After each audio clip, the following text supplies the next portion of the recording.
Hi, everybody. Welcome back to Let's Read the Bible. We finished up at Genesis 29. Today is Genesis 30. Let's look at the chapter. Genesis 30, the sons of Jacob. Now when Rachel saw that she had bore Jacob no children, she became jealous of her sister, and she said to Jacob, "Give me children or else I die." Then Jacob's anger burned against Rachel, and he said, Am I in the place of God who has withheld from you the fruit of the womb? She said, Here is my maid Bilhah. Go into her that she may bear on my knees, that through her I too may have children. So she gave him her maid Bilhah as a wife, and Jacob went into her. Bilhah conceived and bore Jacob a son. And Rachel said, God has vindicated me, and has indeed heard my voice, and has given me a son. Therefore she named him Dan. Rachel's maid Bilhah conceived again and bore Jacob a second son. So Rachel said, With mighty wrestlings I have wrestled with my sister, and I have indeed prevailed. And she named him Naphtali.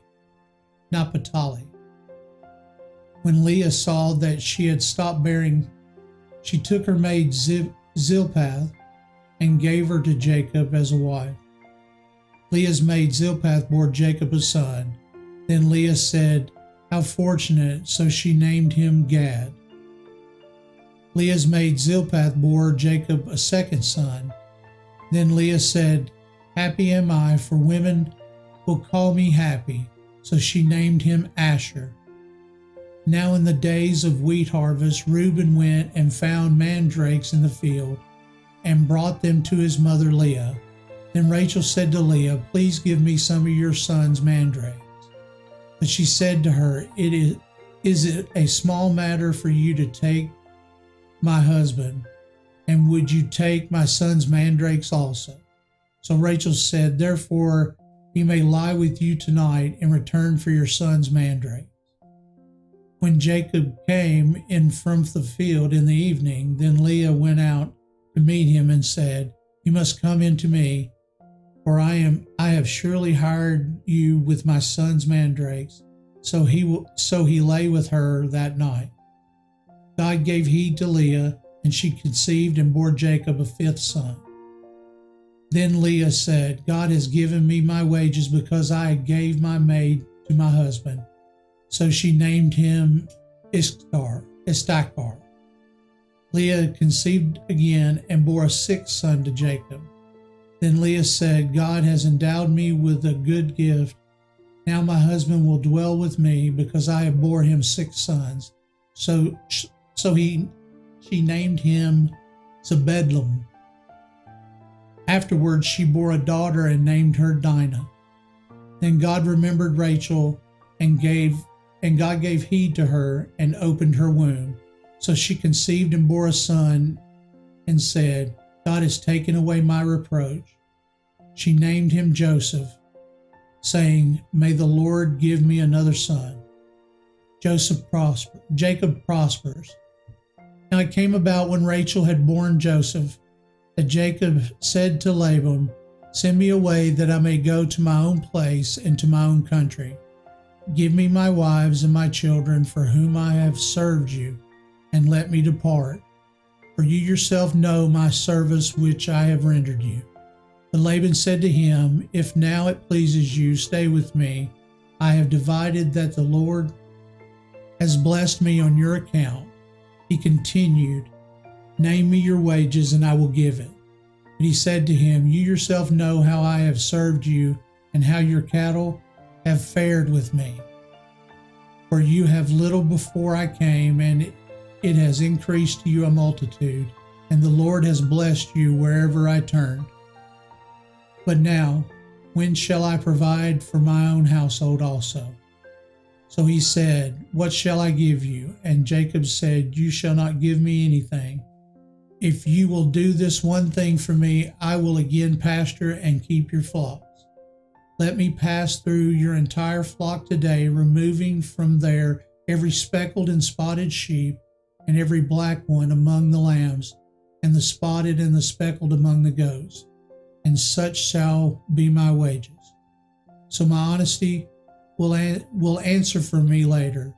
When you come concerning my wages, every one that is not speckled and spotted among the goats and black among the lambs, if found with me, will be considered stolen.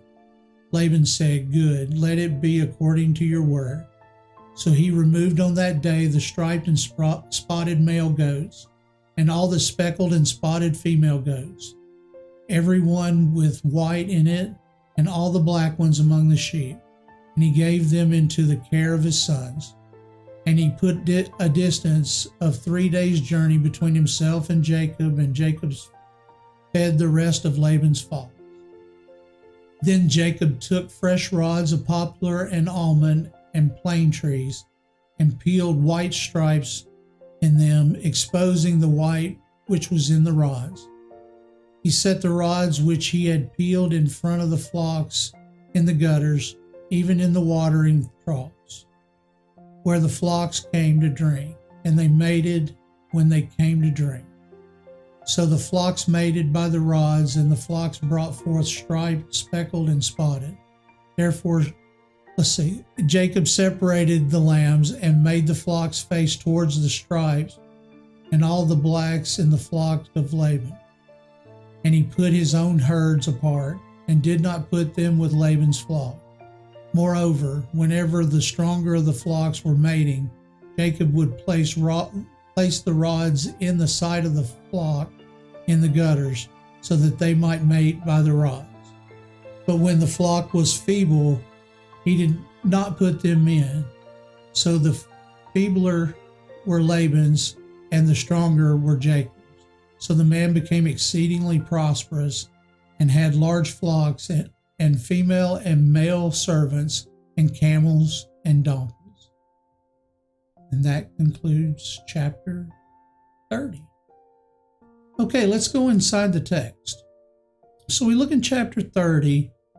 She was talking about she was barren. A childless woman in ancient Near Eastern culture was no better than a dead wife, and became a severe embarrassment to her husband. So it disturbed Rachel that she was barren and couldn't have children. The competition between the two sister wives is demonstrated in using their maids as surrogate mothers, in declaring God had judged the case in favor of the plaintiff, in bartering for time with the husband.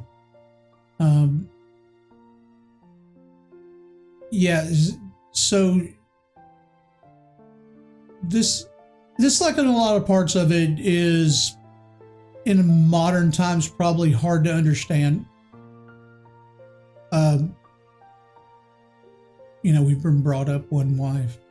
That's the woman you bear children with. So we see where it's in here where he was upset that she wanted her to bear children. She gave her maids for him to go into, which, remember, guys, your choice for your actions. So this is not as much just what Rachel was doing, but that, he was laying with them as well.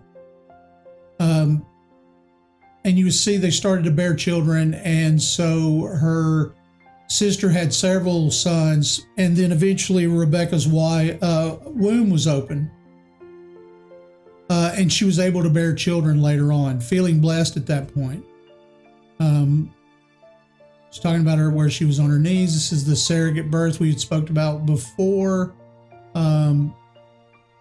And then her son came back with mandrakes. She wanted to take the mandrakes with him. She let her stay with her husband because in turn for the mandrakes, it's just hard to understand some of it. Then God remembered Rachel. All the desperate waiting and pleading climaxed at the end of 7 years with God's response. Then Rachel properly ascribed her delivery from barrenness to the Lord, whom she also trusted for another son. Joseph, his name means he will add, or may he add, indicating both her thanks and her faith that God would give her another son. So let's see. So send me away. So now he wants to head back home. he's been staying at Laban's for quite some time now, 14 years of absence. So he's wanting to go back to his own country. It says here, send me away to my own country. 14 years of absence had not dulled Jacob's acute awareness of belonging to the land of God had given to him. Since Mesopotamia was not his home and his contract with Laban was up, he desired to return to his own place, his own country. Jacob wished to return to Canaan, which was not hidden from Laban. They had this bartering in between them over the flocks. Laban wanted him to stay on and work and stay there. Laban didn't want him to leave, so he tried to barter with them, and so eventually he's bartered down to a portion of his flock. And then you can see how wise he was by how he positioned everything. He'd been raising Laban's flocks and grown them, and God had multiplied them. So he used the rods. It says Jacob was knowledgeable about sheep, goats, and cattle, having kept his father's animals for most of his 90 years, and Laban for the last 14 years. He knew that when one uncommonly marked animal was born with a recessive gene, he could then begin to breed that gene selectively to produce flocks and herds of abundantly marked animals, which were in no way inferior physically or normally marked. Once he had begun this breeding process, he sought to stimulate it by some methods that may appear superstitious and foolish to us as the mandrakes in verse 14, but it is most likely that he had learned that when the bark was peeled, there was some stimulant released into the water that stimulated the animals to sexual activity. In verse 38, the word mated is literally in Hebrew to be hot, or as is said of animals, to be in heat. His plan was successful, and he kept his flock separate from the abnormally colored ones of Laban. His system worked to his own advantage, not that of Laban, who had for years taken advantage of him, and Jacob gave God the credit for the success in his efforts.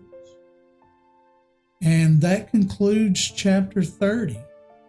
Hope to see you back here for chapter 31.